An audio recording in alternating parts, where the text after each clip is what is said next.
Shalom, Assalamualaikum warahmatullahi wabarakatuh. Perkenalkan, nama saya Carolina Beruguru Singa dengan NIM terakhir 222 dari kelas G. Di sini saya akan mempresentasikan hasil dari tugas saya, yaitu merancang prosedur analisis kualitatif senyawa organik CaCO3 dan identifikasi cemaran logam Cu pada Simplicia kunyit. Yang pertama, saya akan menjelaskan terlebih dahulu analisis kualitatif senyawa organik CaCO3. Kalsium karbonat atau CaCO3 merupakan senyawa anorganik yang banyak digunakan sebagai bahan baku farmasi, antara lain sebagai antasida dan suplemen kalsium. Analisis kualitatif CaCO3 bertujuan untuk memastikan identitas senyawa melalui identifikasi kation Ca2+ dan anion CO32-. Identifikasi ion karbonat dilakukan berdasarkan reaksinya dengan asam yang menghasilkan gas CO2. Sedangkan ion kalsium diidentifikasi melalui reaksi pembentukan endapan khas dengan reaksi tertentu.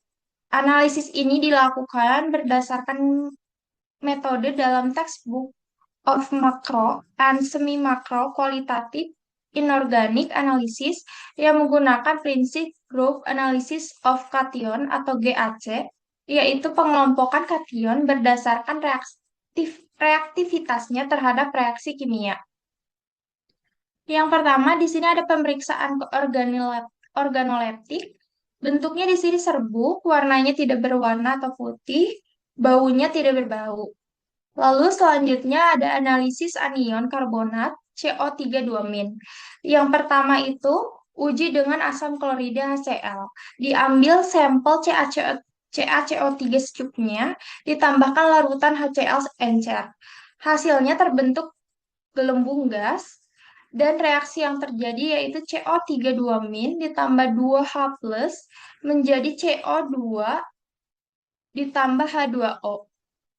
Lalu yang kedua ada uji gas CO2 dengan air kapur.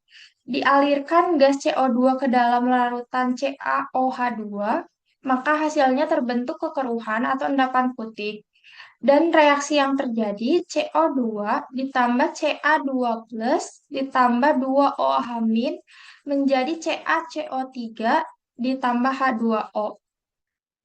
Jika CO2 berlebih, maka reaksi yang terjadi CaCO3 ditambah CO2 ditambah H2O menjadi Ca2+ ditambah 2HCO3-.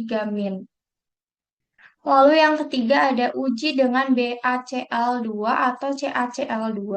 Ditambahkan larutan BaCl2 atau CaCl2 ke dalam larutan uji, maka hasilnya terbentuk endapan putih.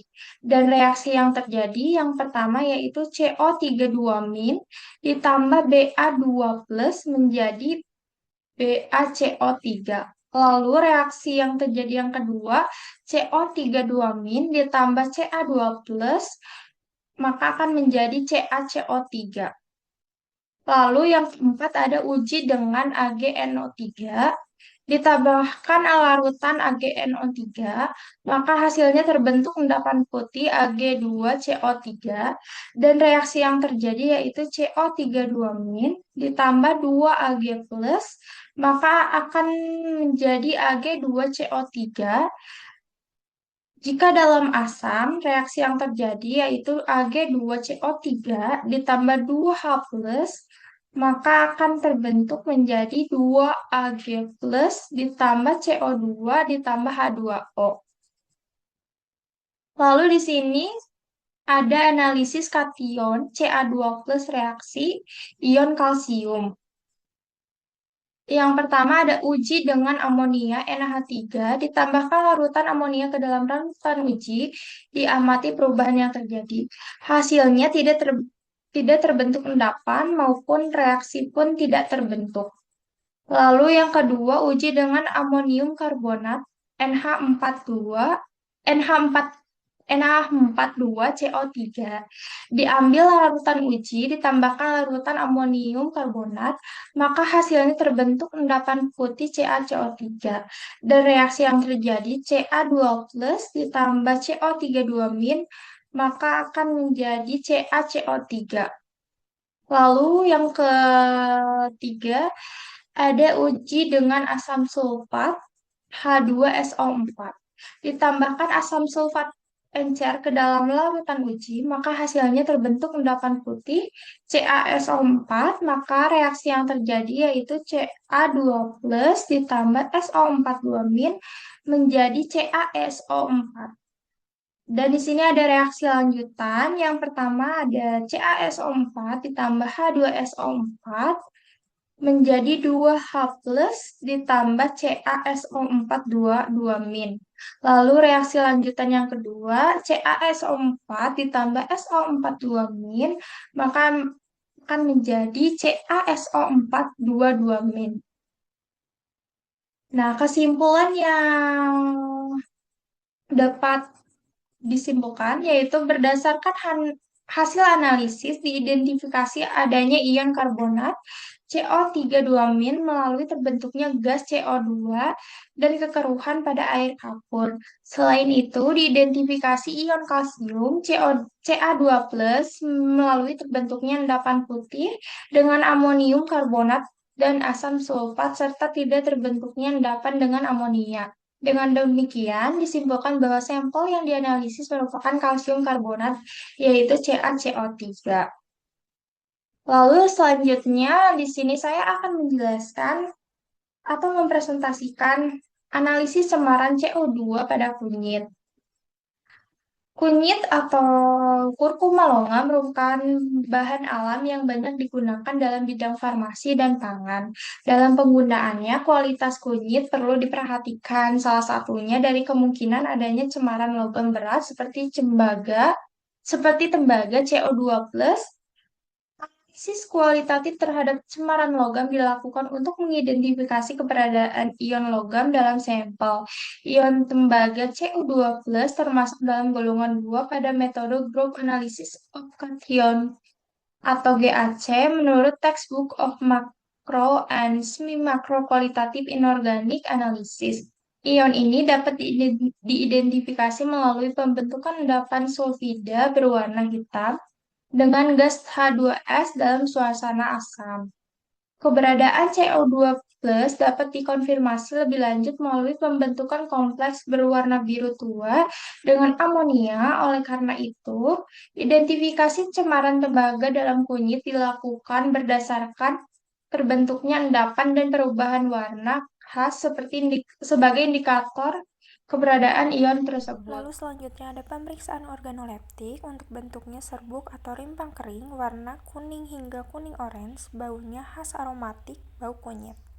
Yang pertama dilakukan uji H2S, yaitu golongan 2.